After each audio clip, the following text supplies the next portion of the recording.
بسم الله الرحمن الرحيم.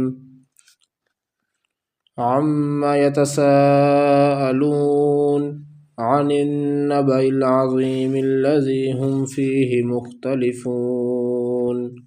كلا سيعلمون ثم كلا سيعلمون.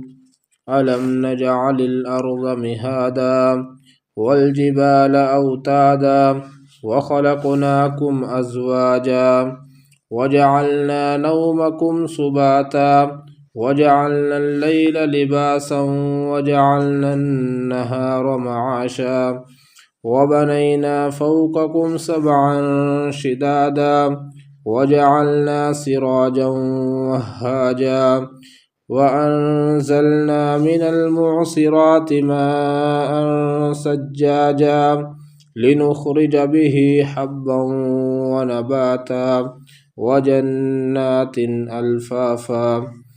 إن يوم الفصل كان ميقاتا يوم ينفخ في الصور فتأتون أفواجا وفتحت السماء فكانت أبوابا وسيرت الجبال فكانت سرابا إن جهنم كانت مرصادا للطاغين مآبا لابسين فيها أحقابا لا يذوقون فيها بردا ولا شرابا إلا حميما وغساقا جزاء وفاقا.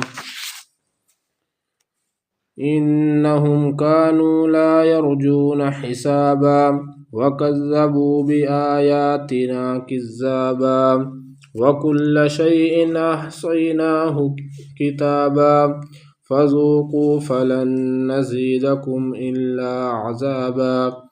إن للمتقين مفازا حدائق وأعنابا وكواعب أترابا وكأسا دهاقا لا يسمعون فيها لغوا ولا كذابا جزاء من ربك عطاء حسابا. رب السماوات والأرض وما بينهما الرحمن لا يملكون منه خطابا.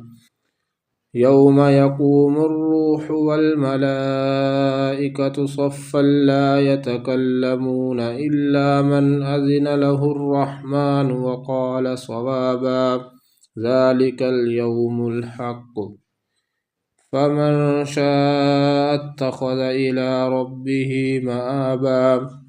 إنا أنذرناكم عذابا قريبا يوم ينظر المرء ما قدمت يداه ويقول الكافر يا ليتني كنت ترابا.